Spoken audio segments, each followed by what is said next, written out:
La famille, bonjour à tous, j'espère que vous allez bien, que la journée fut bonne, que vous avez passé une bonne trêve internationale. Bon, j'espérais mieux comme retour les gars, je vais pas vous mentir, j'espérais beaucoup mieux. Alors une fois de plus, je vous le dis, parce que j'ai toujours les mecs qui sortent là, ouais, t'es trop pessimiste. Je suis content de la victoire du Real Madrid, mais seulement ça les gars. Une fois de plus, je vous le dis clairement.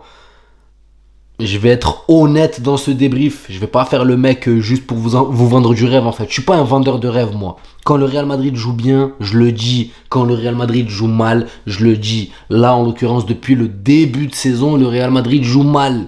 Voilà, je préfère être honnête avec vous les gars. Et une fois de plus sur ce match-là, moi ça me fait mal au cœur de voir Mingueza se transformer en Ronaldinho dans la défense du Real Madrid. C'est pas normal. C'est pas normal que Mingueza est là et te balade tout le monde dans la défense du Real Madrid. Je suis désolé.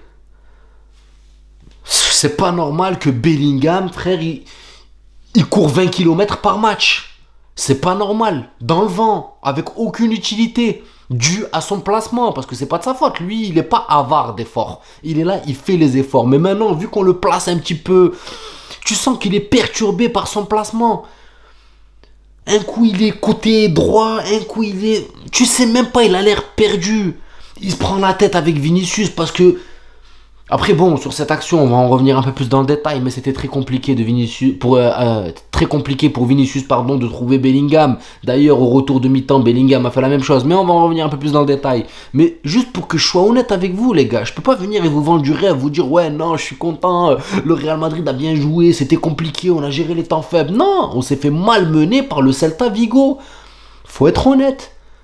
On s'est fait malmener. Le petit Hugo là sur le teco, il a mis la misère à Lucas Vazquez sur le teco, tout simplement. À chaque fois, il arrivait à trouver des décalages.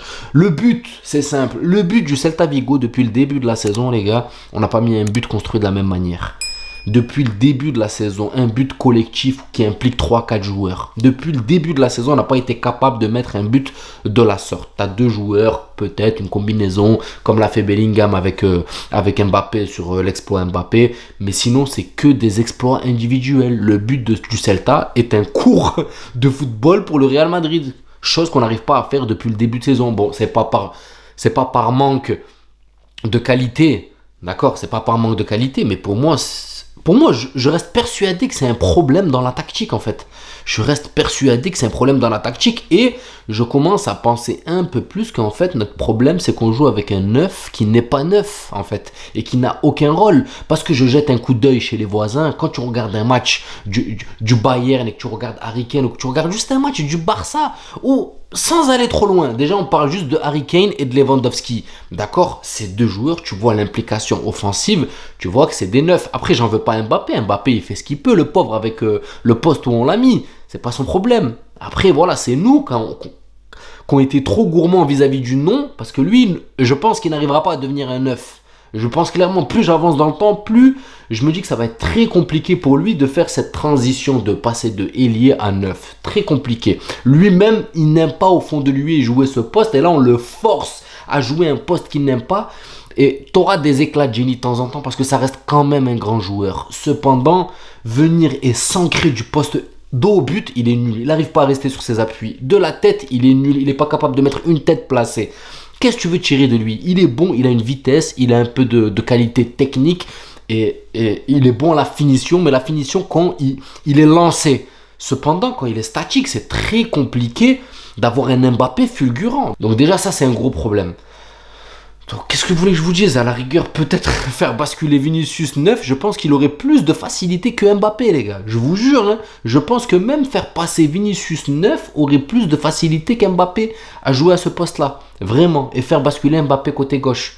Je pense, parce que là, Vinicius, côté gauche, il est en train de perdre un petit peu ses repères. Il fait des choses un peu bizarres. On l'a vu avec Bellingham, là. À un moment, Vinicius fait le plus dur. Il dribble deux joueurs, il est là. Il est sur son pied gauche, c'est très compliqué de trouver Bellingham au deuxième. C'est rare les joueurs qui arrivent à garder cette lucidité pour apercevoir le joueur au deuxième, lui mettre un centre parfait. Bellingham s'agace, vous avez dû voir la vidéo. Et on voit Bellingham s'agacer, lever les mains et tout. Même il dit une insulte en anglais là. Bref, je vais pas la dire, mais vous m'avez compris. Et juste après mi-temps, retour de mi-temps, Bellingham fait la même chose. Donc, est-ce qu'il l'a fait par vengeance? Voilà, tu me l'as pas donné. Ou est-ce que, voilà, lui aussi, là, il a eu l'exemple que lui aussi, en fait, il était pris dans ses dribbles. Bah, mais c'est très compliqué de garder cette lucidité au bout de l'effort. Voilà, Bellingham, je le sens beaucoup frustré. Kamavinga, aujourd'hui, je l'ai senti un peu en dessous. Alors, est-ce que c'est les matchs, voilà, dus à la trêve internationale? Je sais pas.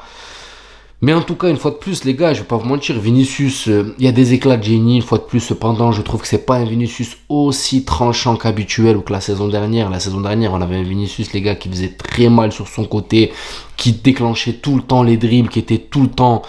Et j'ai l'impression qu'en fait, les adversaires ont compris son fonctionnement, ont compris un peu sa façon de faire et qu'il est beaucoup obligé d'épurer un peu son jeu. Mais on n'a pas un Vinicius aussi tranchant que la saison dernière. Franchement, les gars, c'est très compliqué. Hein. Je vais pas vous mentir. Moi, là, je vois pas d'avenir radieux à l'heure actuelle dans ce que je vois du Real Madrid. Je vais être honnête avec vous. Hein. Je vois pas d'avenir radieux se dessiner, en fait. Avec l'arrivée d'Mbappé, on s'est dit peut-être que ça va arranger les choses. On avait trouvé une compo avec ce 4-4-2, sans numéro 9, avec un Bellingham qui arrivait à combler ce manque et ça marchait très bien. Maintenant, Bellingham avait pris ses repères. Là, maintenant, on l'a bousculé un petit peu, on l'a bougé un peu de son poste, on le fait descendre, après on le fait remonter d'un cran. Après, tu vois, je trouve que c'est un peu le bordel. Modric, on va pas se mentir, c'est à ça qu'il sert. Et je le dis tout le temps, il a 39 ans, il a le poids de l'âge. C'est très compliqué pour lui d'assurer toute une rencontre. Et c'est normal, 39 ans, déjà ce qu'il fait, jouer dans un des plus grands clubs du monde et venir assurer comme ça, faire ce que fait Modric à l'heure actuelle, c'est déjà hors norme. Mais pour moi, voilà, c'est le joueur qui, lorsque tu es bloqué, en l'occurrence là, j'ai envie de dire, tu es presque bloqué tout le match, mais voilà, si tu vois que tu avances et que c'est compliqué, tu n'arrives pas à trouver des décalages et tout, tu rentres Modric et avec son football, sa patte, il arrivera à te trouver des décalages et c'est ce qu'il a fait. Il a lancé Vinicius dans une zone où normalement c'est Mbappé qui est censé se retrouver là, parce que c'est son poste. Vinicius, c'est pour ça que je vous dis les gars, Vinicius, je vous jure que tu le mets neuf, tu peux avoir beaucoup plus de renta que Mbappé à l'heure actuelle. Mais c'est pas de sa faute, parce qu'Mbappé n'a pas appris à jouer à ce poste-là. Mais comme je vous l'ai dit, voilà, Modric rentre, lance Vinicius dans la profondeur. Vinicius, un contrôle, frappe. Enfin, frappe, vous m'avez compris, elle a été un peu déviée par le gardien. But. Modric, c'est à ça qu'il sert, débloquer des situations critiques. Là, en l'occurrence, c'est une situation critique. Tu le rentres, il te débloque et puis tu relances ton équipe. Maintenant, relancer le Real Madrid, ça devient très compliqué. Avant, quand on prenait un but, on réagissait vite. On réagissait très vite et on assommait derrière. Là maintenant on est lourd les gars, c'est très compliqué, la défense est passive, très très passive, le jeu au milieu de terrain est très passif, un Kamavinga qui a eu du mal à se relancer aujourd'hui, Valverde pareil, je l'ai senti un peu fatigué à cause des matchs peut-être de trêve internationale. En tout cas, une fois de plus, hein, je vous vends pas du rêve, hein, je vous dis moi ce que j'observe et ce que j'analyse. Je préfère être honnête avec moi-même et avec vous. Je vais pas faire ouais, je suis content, on a gagné. Oui, je suis content parce qu'on prend les 3 points. Mais dans le jeu, ça manque encore beaucoup. Quand t'es le Real Madrid, t'as pas le droit de te faire malmener comme ça par Vigo, de voir Mingueza se balader dans la défense du Real et de te faire étouffer en fait par un Celta Vigo quand même, tu vois, t'es le Real Madrid, avec tout le respect que j'ai pour cette équipe, elle méritait même de gagner les gars, je vais être honnête avec vous, elle méritait même de gagner.